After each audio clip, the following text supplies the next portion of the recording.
Yo, what is up, guys? Ethan here, back in another video, and today we return with college football predictions. As today we have the Penn State Nittany Lions. If you haven't already, hit that like and subscribe button. I would really appreciate it. And after a very disappointing year, after starting off super hot for Penn State, you come back and better than ever. Yet a top tier recruiting class. There's definitely going to be some freshmen having a day one impact with this team. James Franklin got that big time extension. Let's see if the extension was worthy for this Penn State team. At quarterback, you have Clifford returning, and he's been good for Penn State, but he's going to have a little bit of weight on your shoulders as you have a 5-star quarterback in Drew Aller right behind his back. And if Clifford slips up, Aller could be replacing him at that quarterback position. But Clifford can get the job done on his legs. He has the ability to throw it downfield, so I think he's going to be pretty good for this upcoming season. For the running backs, you have Kevon Lee returning as he was your leading rusher for last year. But you have a 5-star running back in Nicholas Singleton, and I'm a huge fan of Nick Singleton heading into this upcoming season. I think he's going to be an absolute beast, and even if he's the backup, I think he's going to have a day one impact. But I think Lee, even though he's probably the running back number one right now, by the halfway point of the season, Singleton can easily be the starter. Everyone is saying this is the next Saquon Barkley at Penn State, and when I watch this man's film, I can 100% see it. You have Devin Ford also returning for his senior year. And you have Katron Allen, another freshman who could have a day one impact for Penn State. So this rushing attack is going to be really good. But it's just going to be if the offensive line can be much improved to be able to have this running game be elite for this upcoming season. As that offensive line was very iffy last year. At some points it looked really good, but then at other points they were not good at all. So it's going to be really intriguing to see how well Penn State's offensive line improves, because that could be the pivotal point to see if Penn State has a really good offensive line for this upcoming season. A wide receiver, you do lose your main guy in Jahan Dotson, as he was selected in the first round to the Washington Commanders. But Parker Washington is a really good wide receiver as well. He's mainly that slot guy. He's going to be really good this upcoming season, and he's probably going to be Sean Clifford's number one option. But if it isn't Washington, you have Mitchell Tinsley transferring in from Western Kentucky, where even though in an air raid offense, Tinsley was absolute dominant in that offense. He had well over 1,000 yards. He had well over double-digit receiving touchdowns. And him and Parker is going to be a crazy dynamic duo at that wide receiver slot. Keandre Lambert-Smith is also returning for his junior year at that wide receiver slot. You have Cadence Saunders, a true freshman. He can also have a day one impact. So this wide receiver core, and even though Jahan Dotson was way better than any of these guys, the depth for Penn State in this wide receiver core is definitely much improved, and Sean Clifford got weapons. And Penn State's been known for their defense for the past few years, but I think they're going to be more known for the offense for this upcoming season. But with this defense, you do lose a few guys on that defensive line. And the defensive line was very iffy last year, so it's going to be intriguing to see how much the defensive line improved. You do have a transfer in Chop Robinson coming in from Maryland, so he could be starting at the defensive end slot day one. This linebacking core is probably the best part of the team last year, but you did lose both Ellis Brooks and Brandon Smith due to the NFL. So even though you do have experience at that linebacker position, they really don't have any playing time. It's going to be intriguing to see what they do as well. But this secondary, you basically return everybody, and this secondary was really good last year. Jair Brown returns at that safety position. Man had 6 interceptions last season, which was absolutely ridiculous. Joey Porter Jr. is the top 10 cornerback, maybe top 15 quarterback in all of college football. Kalen King returns, Daquan Hardy, Keaton Ellis as well. All your starters, basically, for that secondary return, and this secondary is going to be probably the best core overall on this Penn State team. And now as we go into the schedule, as you look, Penn State has some big time games throughout this upcoming season. The first game is a Thursday night game at Purdue, and this is probably the biggest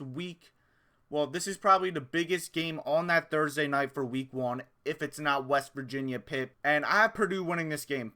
I think this is a 50-50 game.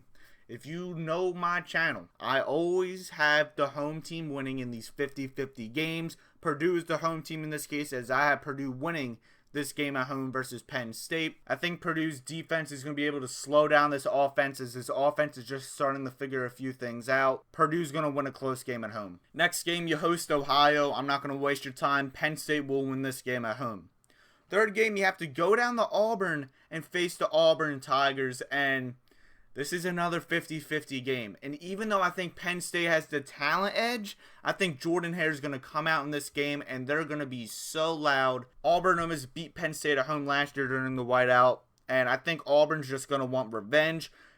I think Auburn's going to win a close game. And even though, like I just said, Penn State probably has the talent, I think Auburn will find a way to win this game somehow at home. Close game, 50-50 game. Auburn wins this game at home. And then after you will beat Central Michigan at home, you enter conference play at a 2-2 record. That's not the best way if you are Penn State. I do have you beating Northwestern, though, as Northwestern is going to be a bottom 4 team in the Big Ten for this upcoming season. Then you have a bye, and then you have a huge 3-game stretch, starting off with a road game at Michigan, and I have you losing at Michigan. Personally, I think this is going to be a much closer game than people anticipate. Penn State has the talent and the coaching staff to go in the Michigan Stadium, the Big House, and actually beat Michigan. But I think this crowd's just going to be a little too much for this Penn State team. Close game. Penn State almost gets the upset, but Michigan, at the end of the day, will find a way to win this game. Next game, you have Minnesota, and this is confirmed to be the whiteout game. And not only would I have Penn State winning this game anyway, the whiteout is just an extra layer on top of that. Penn State will win this game at home versus the Golden Gophers. Then you have the biggest game of the schedule, hosting Ohio State. I know everybody, basically all Penn State fans, are mad that this is not the whiteout game due to Fox being a douche and saying this is a big noon kickoff game.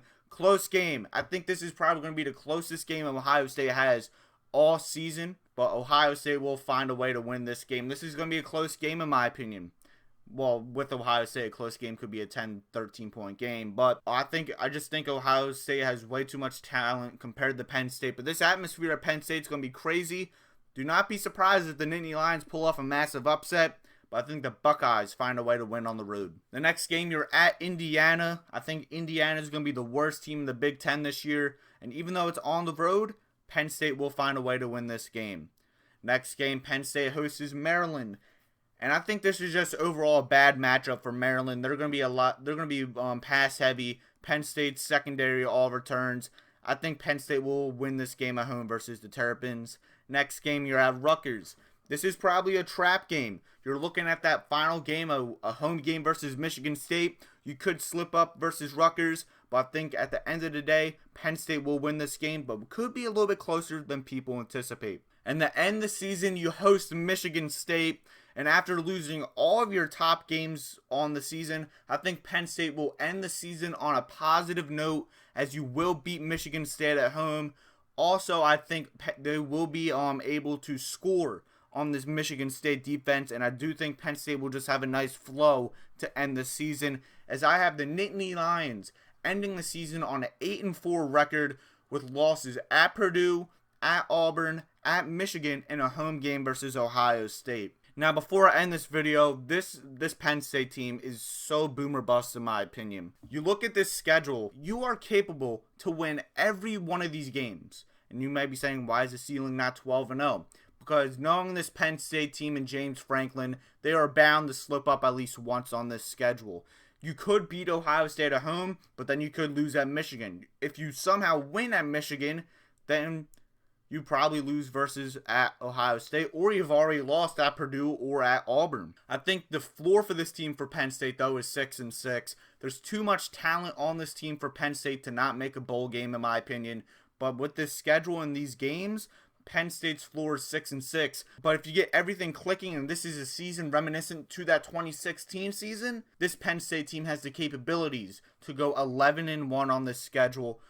Ceiling's 11-1. The floor is 6-6. I got this team going 8-4. What is your record for Penn State for this upcoming season? And like always, like, share, subscribe, push notifications on so you don't miss any of my videos. And like always, have a good day. Peace out.